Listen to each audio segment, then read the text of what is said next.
और 14 सीट का ख्वाब देख रहे हैं, लिख कर रख लीजिए आप पूरी जिम्मेदारी के साथ, पूरे होशो हवास में कह रहा हूं कि मधुबनी और दरभंगा के अंदर राजद का खाता नहीं खुलेगा।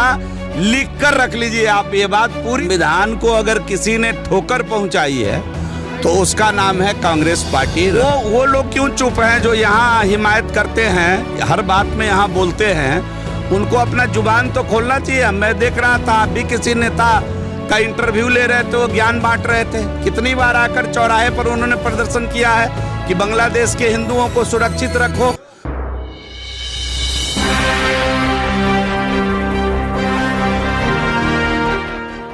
तो चलिए हम देखिए हमारे साथ पूर्व मंत्री और हम बता दें कि जीवेश मिश्रा जी हैं। कई ऐसे मुद्दे हैं जिस पर बेबाकी से आप बोलते हैं और आपसे लोग ये करते हैं कि आप जरूर बेबाकी बोलिएगा।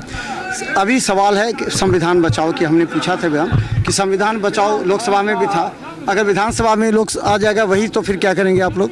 आप एक बार, अब लोगों को मालूम चल गया ना कि संविधान को कुछ नहीं हुआ है। जिस प्रकार का भ्रम कांग्रेस पार्टी के युवराज ने फैलाने का प्रयास किया, उसका रिजल्ट तो आ गया हरियाणा और महाराष्ट्र के अंदर।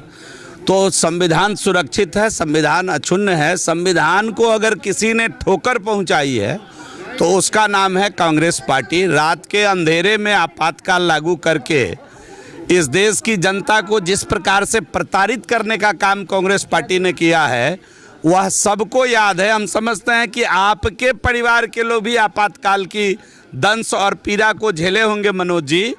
तो कांग्रेस पार्टी ने समय समय पर अपने पूरे टेन्योर में 100 से अधिक बार उन्होंने संविधान के साथ छेड़छाड़ किया और एक चुनी हुई सरकार को 6 महीने 3 महीने में बर्खास्त करने का काम कांग्रेस पार्टी ने किया। उसका परिणाम है कि 62-65 के पहले 1 नेशन 1 इलेक्शन इस देश में था।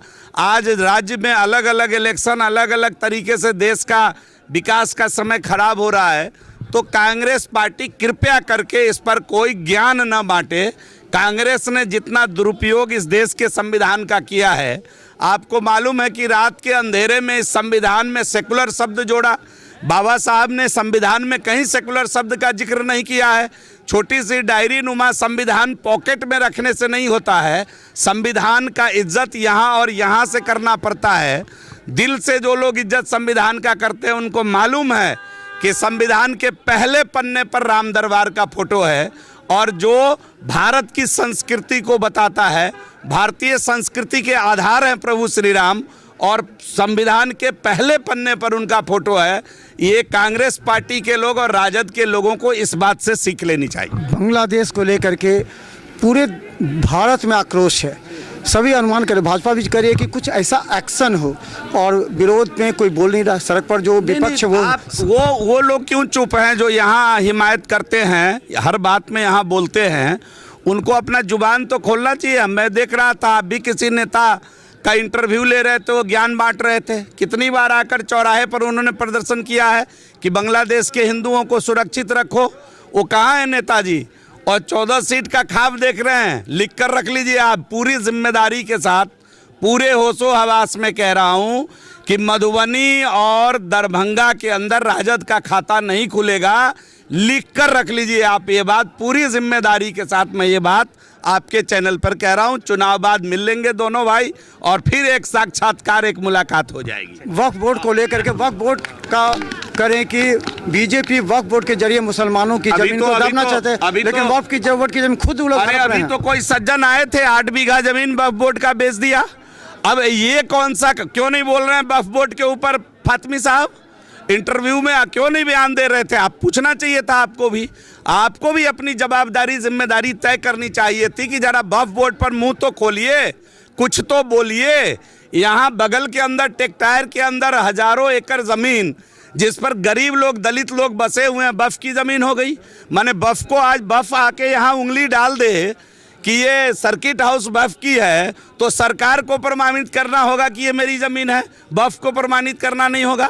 तो एक तरफा कानून कांग्रेस के लोगों ने यहाँ अकलियत को, अल्पसंख्यक को संतुष्ट करने के लिए ये कानून लाया था। इस कानून के अंदर संशोधन की आवश्यकता है और कड़े संशोधन की आवश्यकता है।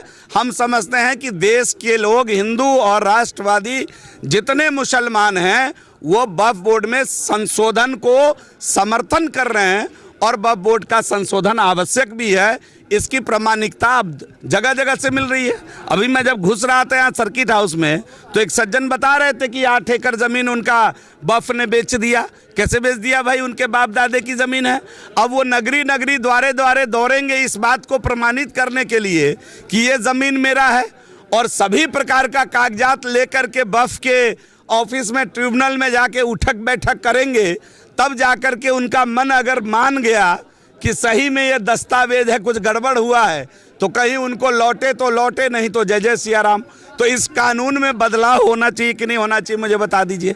नाजायज तरीके से किसी की ज़मीन किसी के हवाले हो जाए, उसमें बदलाव होना चाहिए कि नहीं होना चाहिए। तो ये अहम मुद्दा है।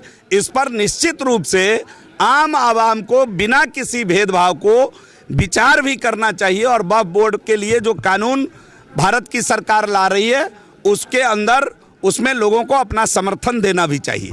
तो धन्यवाद। जीवेश मिश्रा हमारे साथ हैं, जाले के विधायक और पूर्व मंत्री। देखिए, कई गंभीर मुद्दे हैं, बेबाकी से बोलते हैं और उनके बोलने के पीछे काफ़ी कुछ ज़्यादा महत्व भी होता है।